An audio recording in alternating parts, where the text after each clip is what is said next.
Okay, friends, so I think today it's sunny. I'm thinking outside of the box of like sort of the need for cash. So I'm going to give you guys a brief tour of the Project Underdog PUMAG. I get sort of sick of that word and then I sleep and I can deal with it again. So here is a tour of the space. Hold on, we're going to go back here. So I just need advice on like what I could grow and how just to stop burning money. So it is very nice here. I realize it's about visual, it's not about writing because it just doesn't capture things. So here's the tour. So here is the place. It's in Merritt Island, Florida. And if Osama bin Laden or any of the other evil people in the world get a hold of this, they can come kill me here. I don't care. So here you see the front of the house. There's a nice bulldog. I guess there's somebody residing there too. I think it's being rented out. But the place I rented out in the back, don't look at that driver's license number please, is right here. So here's the main area, and here's my glamp ground, they call it. It's like $40 a night. There's no cleaning fee. Who needs to wear a mask? There's no people around. So this is what they got. They got little things. They're planting things here. There's plenty of soil around. Come back here, and it's a backyard area. Doesn't need to be used very much. So you got plenty of water. There's a laundry room, which I believe I have access to. I've just been, when it's warm enough, like today, I stay outside. The main house has all these other things. This isn't actually officially my land, but it's kind of cash here. It's like island, I don't know how to describe it. That's a long story. So, but here is the space. So you come in, you know, the sun is going that way, so it rises over there and sets over there.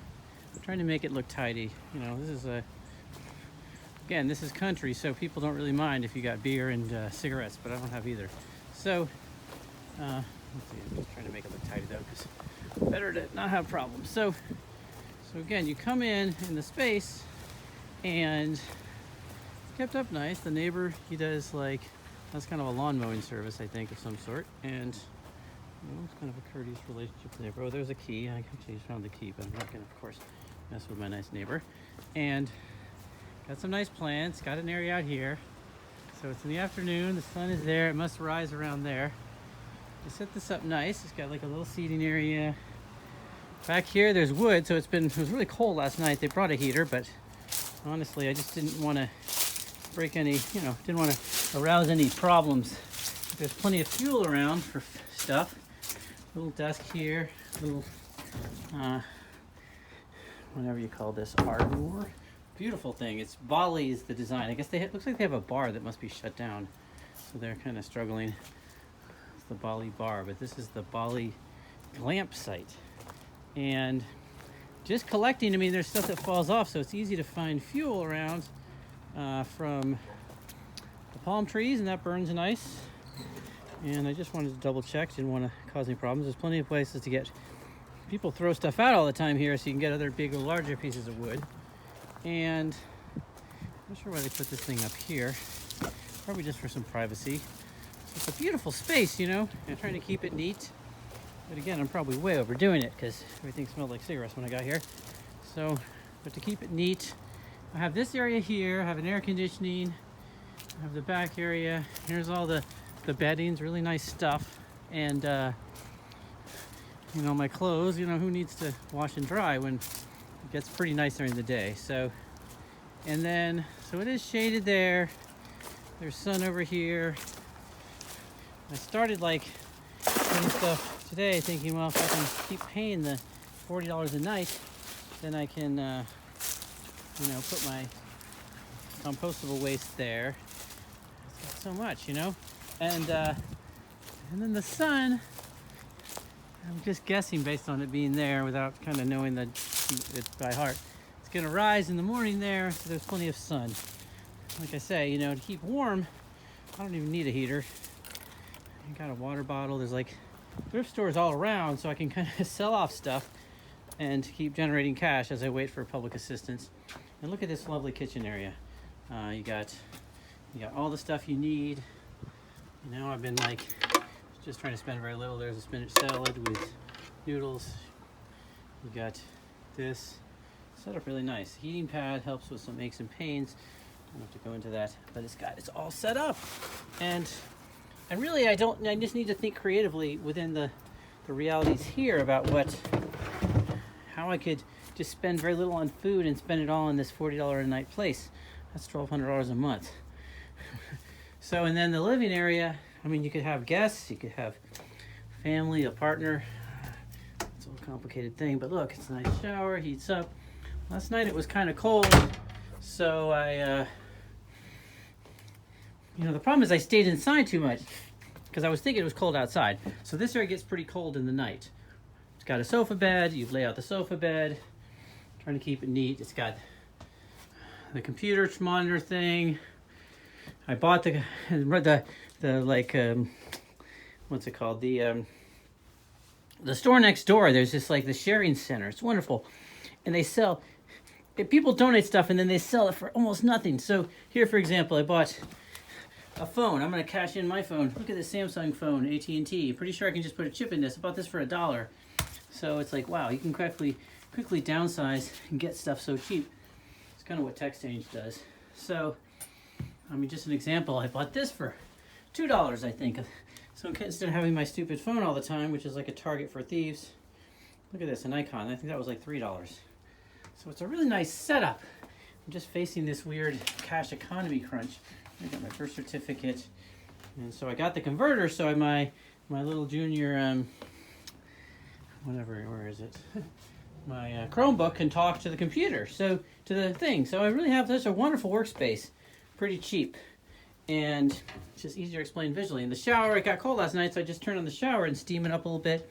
Stayed kind of warm. Used the heating pad as a warming element. They did bring over this heater, and they're going to bring over like a cooking element too, which they sell next door also for really cheap. Oh yeah, this is the thing I got. These things are $20. I got this for like $5. So now I can plug in my Chromebook and talk to the screen. And the magazines they hand out. There's like a Publix next door. I mean, the prices are crazy. You know, if I really bargain and think smartly and without outside of like this whole need for credit cards and restaurants, this could be a great glamping site. But my question is, so I know most of this stuff. It's just weird to have no money. And I hate begging for money on the internet. So it just gets to be kind of demeaning. And then everybody kind of has their own story on like what's wrong with me and what. Just went to doctors and psychiatrists and took pills that would fix it, but it's not going to fix it. In fact, it's getting fixed. Just a little more money and smart thinking. So it's got hooks and everything. It's like magical here. Really, this is my tour. This is really the way to present stuff. I shouldn't be writing about it. So these things shut. Look at this. Magical. All for $40 a night. And I'm hesitant to like date. Whatever. I don't want to talk about that randomly on video. So you got everything. I can show you the other thing. This sharing center place is wonderful. They have free food. So I'm going to go tomorrow. It's just a little bus ride. The buses are crazy cheap. It's like $20 for a... God, I should have done this more video. So it's crazy cheap. So here, just to illustrate it, is the sharing center information. There's one, East Merritt. They sell stuff, like I said, so cheap. I mean, I spent like $11 yesterday. I don't know. I got everything I needed. Bam. Thrift store loveliness. Okay. They do food and cocoa. Cocoa Beach is full of addicts. Well, I don't know. It's just kind of party scene. I don't really like it there. It's not my thing. Long story. But like, so you got Merritt Island, very stable, nice community. You know, low income, little country. And then they got these two sharing centers on Cocoa, which is different than Cocoa Beach. And that's part of the resources here. Got this phone place. Great. So you see, phone medics, they're called.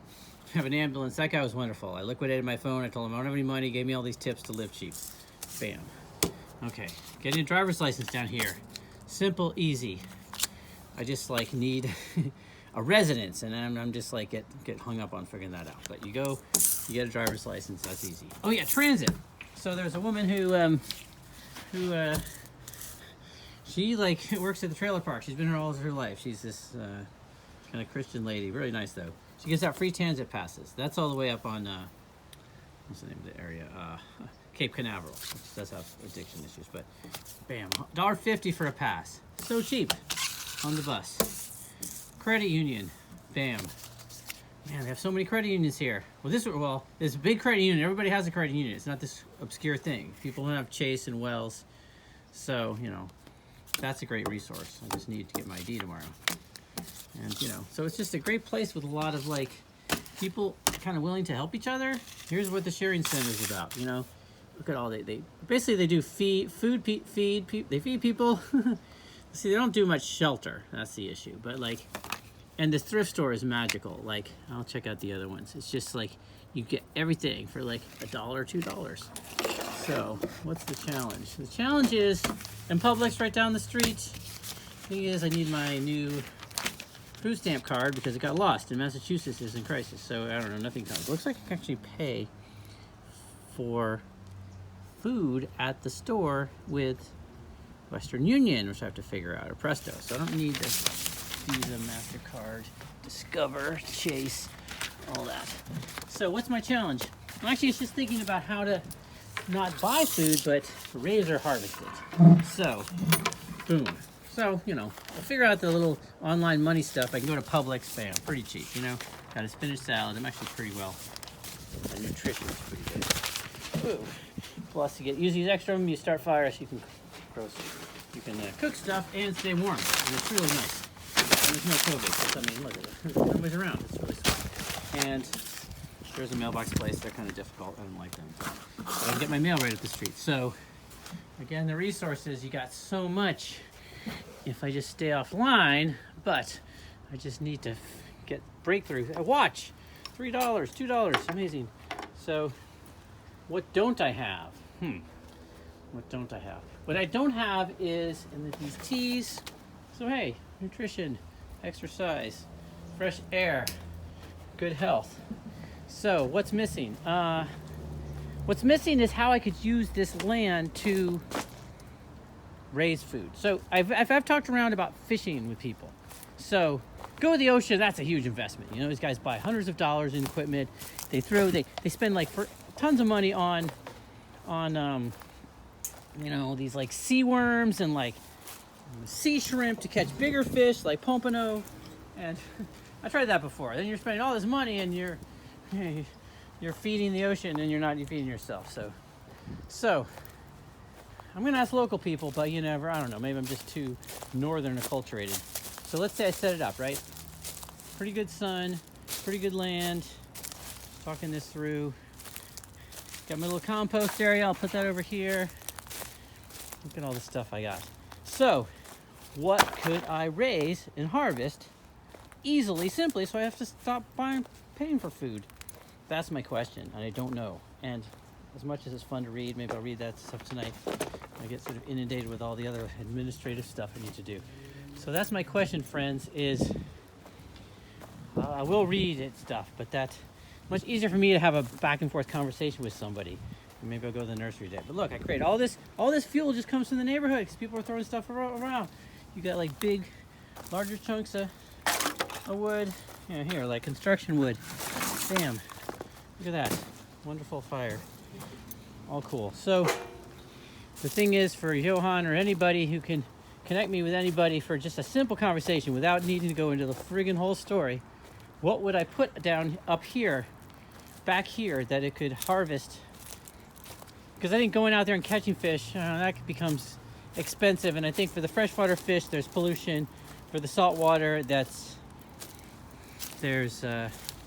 not so easy, you know, because other people are doing that. So that's a simple question.